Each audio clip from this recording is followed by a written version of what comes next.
Well, hello. I just realized that at least one of the episodes I've done today uh, was done with the internal mic from my computer. This was not. I don't know. I didn't put in the little things that use this mic, but usually it defaults to this mic. So sorry if this has been difficult. But anyway, I mean, difficult to hear. So anyway, okay. So I'm switching off to doing Titus 2:4. And I've got a lot of opinions about different things, but this is really the opinions that I've done the most research on in my lifetime. I love research. I love to read books. I read lots and lots of books. I've got a library, and it, it- okay. In 1997, I was in a severe car accident. I am disabled. However, my husband has taken really good care of me, and I haven't worked since then. Well, much. I mean, I've worked a little bit, but not much since then. And and I stay home and I take care of grandson. I mean, I've been very, very busy in my life, but and I don't get disability. Don't think anybody I'm getting disability. I don't get that because my husband takes good care of me, and I want the disability to go to people who need it out there, not to me. So anyway, but I'm telling you this because when you're home, and my husband's a travel nurse, and because of many, we travel around. He goes to a whole bunch of different hospitals, and so we move a lot, which has been I've been unable to keep a job, because we're moving all the time. And so anyway, all this to say, I have lots and lots of opportunity to research, and it's a passion of mine. I love research. And so when I do talk about other things, it's just based off of what I've read and history and all that kinds of.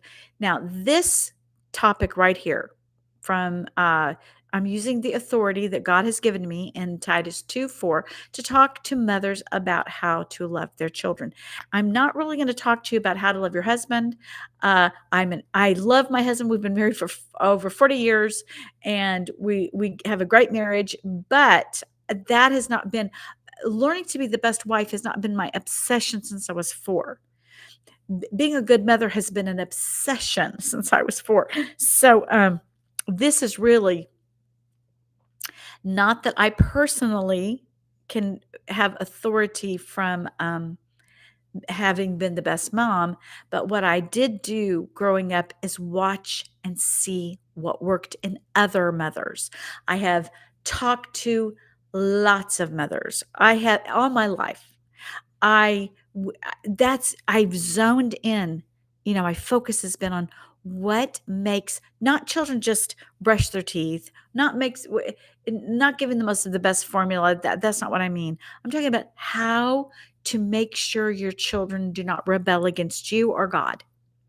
That's been basically it for me. I want to know what keeps children in the church and what makes them obedient to you, because they've got to be obedient to you if they're going to be obedient to God. I mean, that's just it.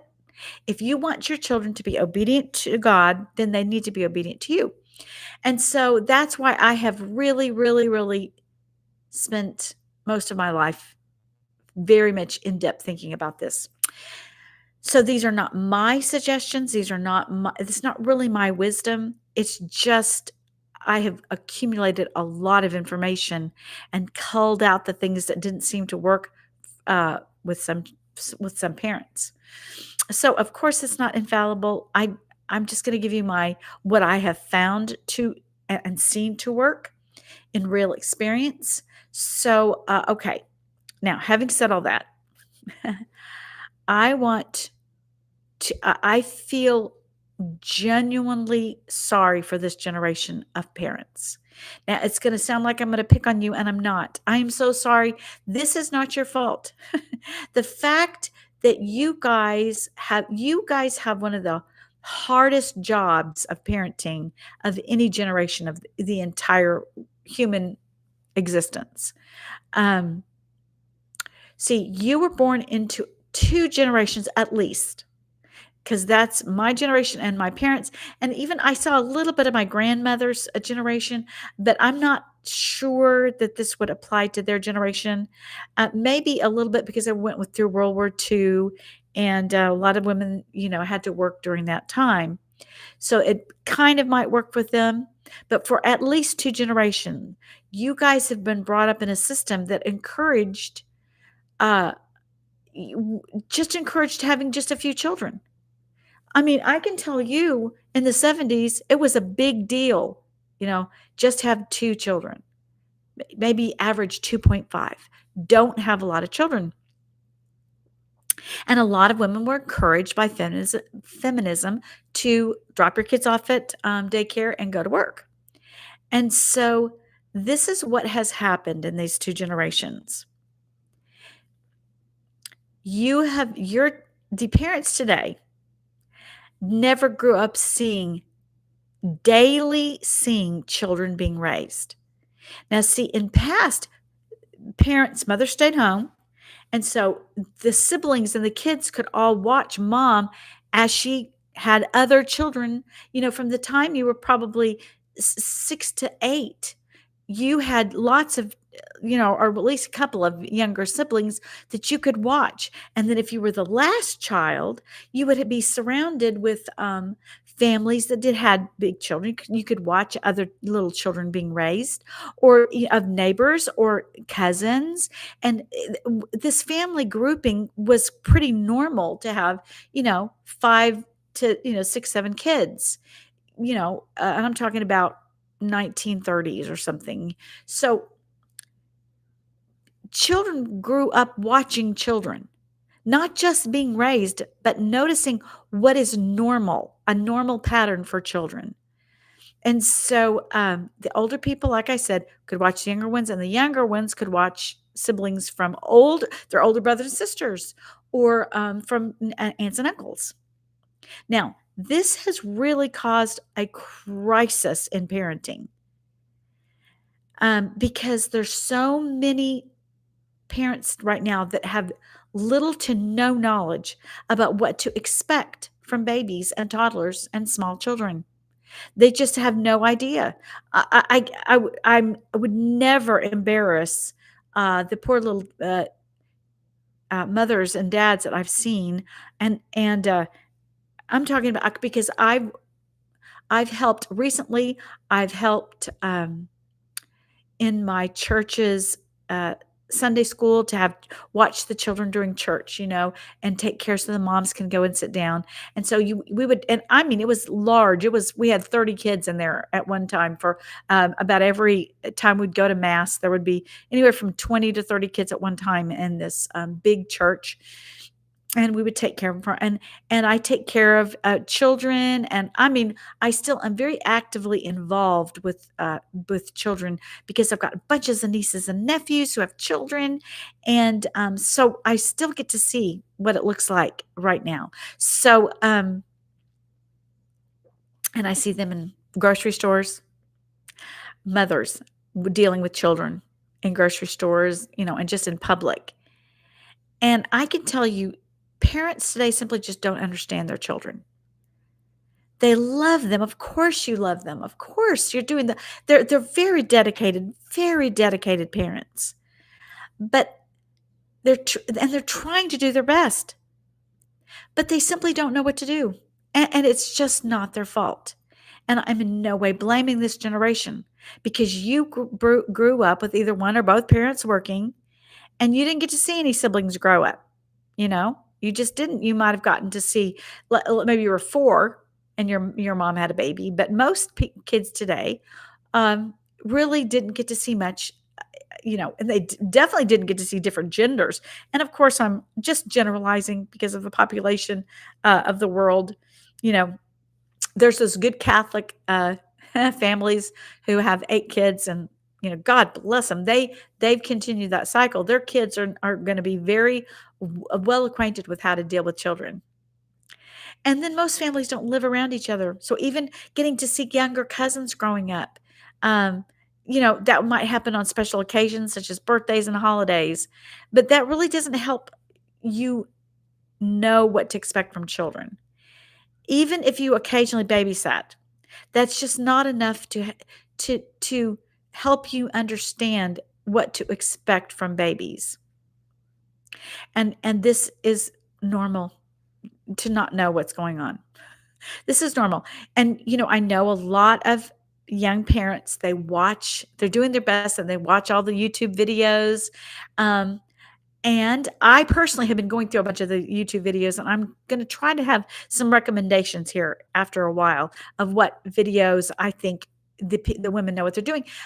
But a lot of them really don't know what they're talking about. Um, they're giving a lot of bad advice to people because, and I'll tell you why. It's because they have small children, and they're giving you their opinion of how they have worked with small children, and it's worked, and they're raising their small children if they have them. A lot of these people don't even have children, especially in magazines, or moms that worked and weren't and handed their children over to daycare to take care of them. And so they really don't have good advice, um, but even the ones that are out there that are better, even they only are speaking from being a young parent. They don't have these children that have grown up and you've seen what worked in the future. In other words, your children are raised and grown and you go, "Whew, that did work. They turned out great." They weren't selfish. They didn't steal. They told the truth, that kind of stuff. Um, so taking advice from people who haven't completed the process of raising children and seeing the result of what they're talking about, um, m- be skeptical. Sure, we can have a lot of ideas that work in the moment. And I'm sure that they can get their kids to act good. But we want our children to be raised so that in the future, they're good people who love the Lord and have virtue. And often these young parents pat themselves in the back because their children behave perfectly at the moment, and they don't realize that they're creating little monsters for the future as soon as they get away from their parents. And so, yeah, and again, that's not your fault.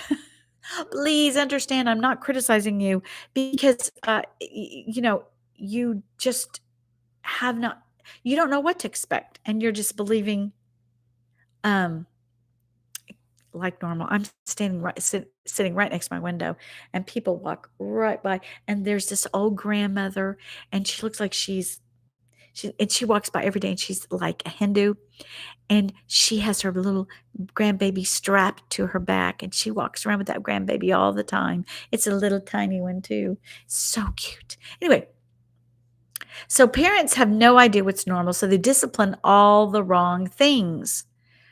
Okay, a child that hits at 4 months old, yeah, they're not being bad. This is not deliberate. They're exploring the world. Bobbing around their fists in the air is just part of being a baby. Now, once the child can get angry and hit, now it's another thing. A little baby whacking you in the face or pulling your hair, or that's just, don't get mad at them for that. Don't even correct it. Just put your hair up so they don't, keep your hair away from your baby. Just take their hand or put them down. They're not doing it on purpose. Okay. Now, once your child can actually get angry and hit, now you have to start disciplining. But you need to know what's the difference between what's normal and what is bad behavior in your child. Okay?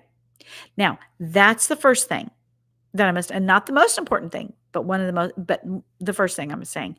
Know the difference between what is normal and what is bad behavior. When a child first sits down at a high chair and starts eating by himself, a lot of the stuff is going to get all over the floor. It's going to get in their hair. It's going to get on their face. They're not being bad. That's just that they don't have coordination yet. And one of the first things is they will throw it down.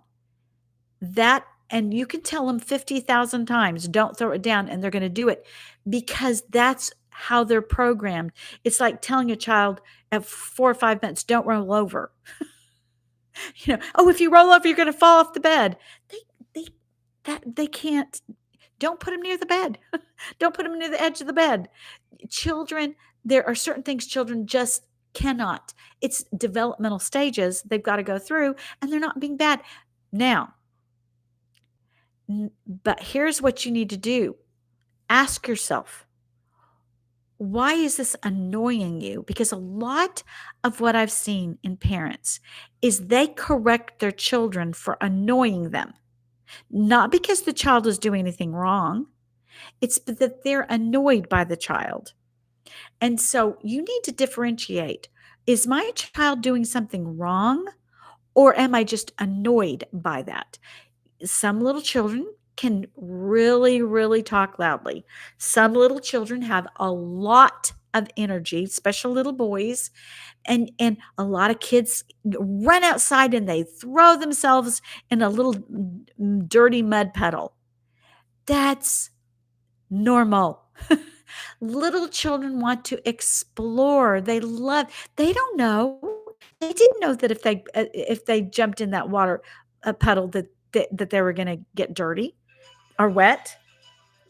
So anyway, the child is not doing anything wrong. You just are annoyed because now you have to clean them up.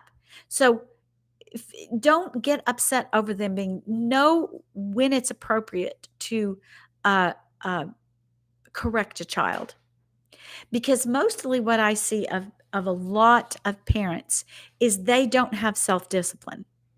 And actually what they need is they need to work on self-discipline of themselves first because children mimic their parents.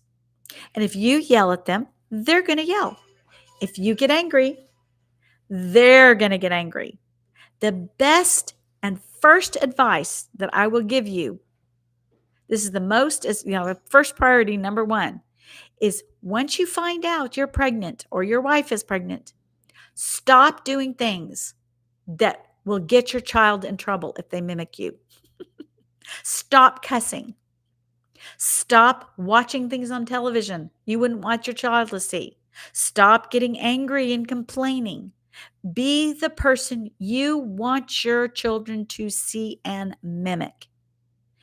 Parents often get angry at their children and they're looking in the mirror of what the child is seeing. So if your child is angry or upset, or, maybe you are showing your child that. And I know what a lot of people say, hey, I don't want them being like me. I want them to do what I say and don't want to do what I do. That doesn't work. Okay, when your child gets to be 18, you can have that conversation, but not little children. Little children are going to mimic you. So when you correct your child, be calm. You just need to practice this. I don't see any advantage ever of being upset at your child except when they're small. And I'm talking about under 6, except for one time, is if they're doing something dangerous to themselves or someone else. And you've already told them by picking up a knife. If you've told them don't, in other words, if you've clearly said don't do it and they're about to hurt themselves or others, then it's okay to scream. No, put that down. Put it down. You're going to hurt somebody. Don't get into the road. You're going to get run over. There are times it's appropriate to yell. But let me tell you something. I have seen this my whole life. If you constantly yell at your child, they're going to tune you out. Sometimes they're going to become hyper. They're going to be nervous. They're going to start yelling. They're going to go, watch them when they're playing. Are they yelling at their dolls? Are they becoming you so that they can, play out the part they're seeing you do? If your children are now, not all the time, of course, not all the time. Sometimes children will exaggerate, and that's okay too. But in their mind, it may be exaggerated. They may actually be playing out what they see in you and hearing you, and you're just not realizing how they're seeing it. So be calm when you correct your children. And then number 1, tell them what you expect of them. Do not say things like, don't do that, or hey, be nice. Little children don't know what that means. They just know what they did was wrong. You need to explain to them, I don't like when you hit your brother, or I don't like when you crawl up on the bar stool and you tip over mommy's water. Don't crawl up on the bar stool. Always explain what they're doing wrong and what you want them to do that's right. And get down on their level sometimes and show them what you want them to do. I mean, when they're real little, just act it out.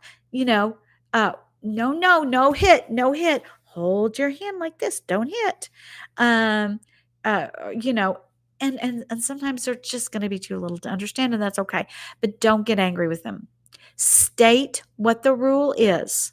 And then when they get a little older, like when they're 2 and they can understand you, and maybe even before 2, because, each child develops at a different time, so you can watch and see.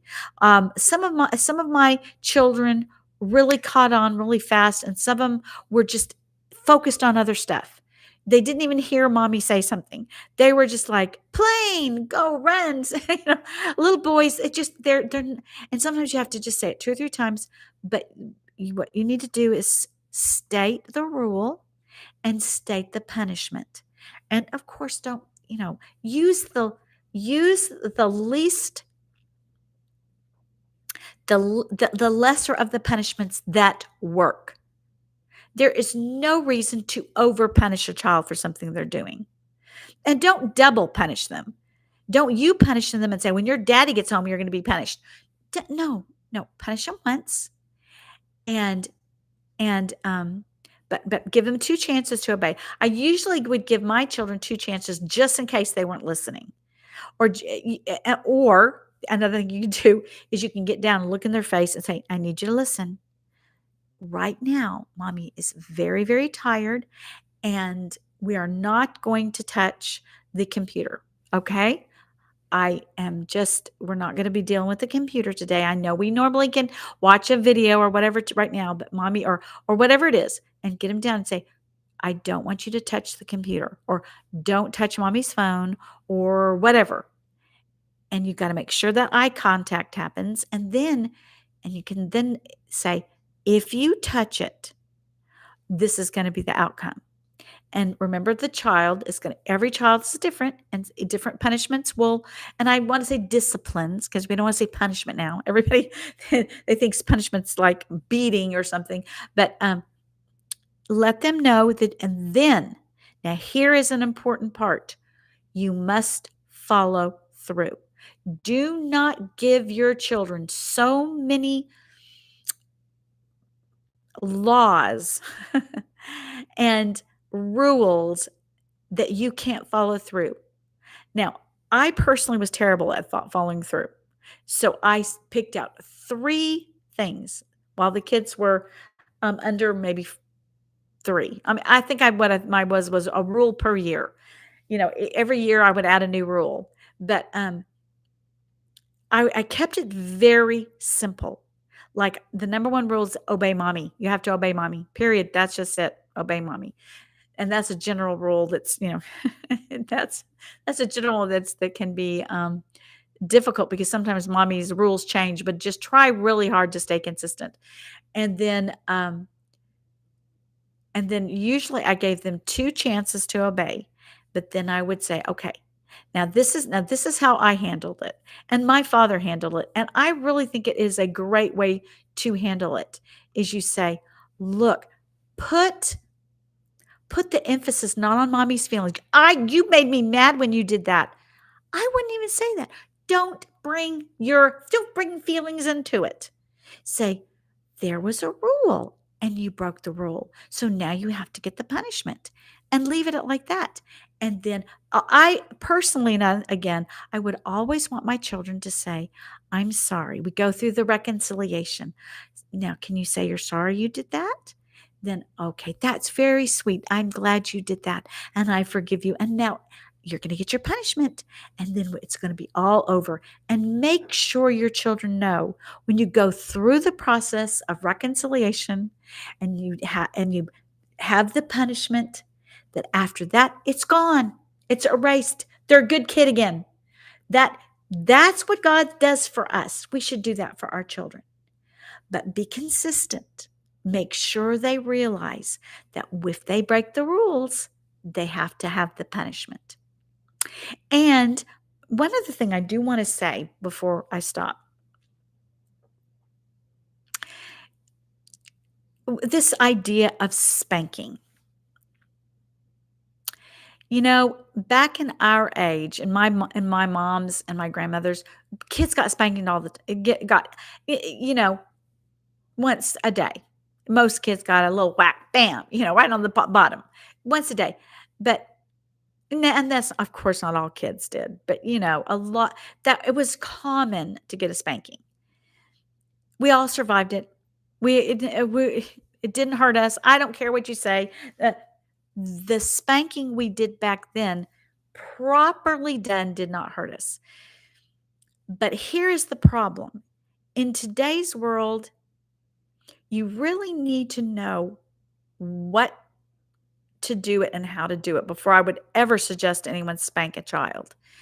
Because you do not spank a child when you're frustrated, or when you're annoyed by your child. You do not spank your child. Oh, there's just so many reasons not to spank a child, because you're doing it wrong.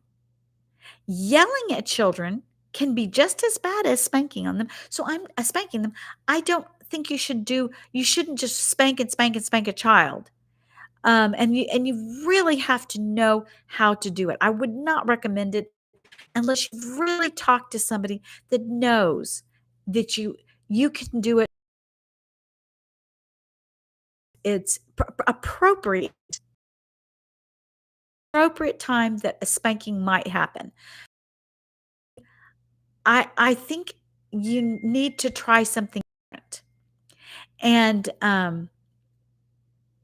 yelling doesn't work either. All these people go, well, I'm not going to spank him, so I have to yell at him. No, no, no, no, that's not good either. Um, there are some really good videos out there, and I'm kind of gone over my time frame, but try different things with your kids and see what works.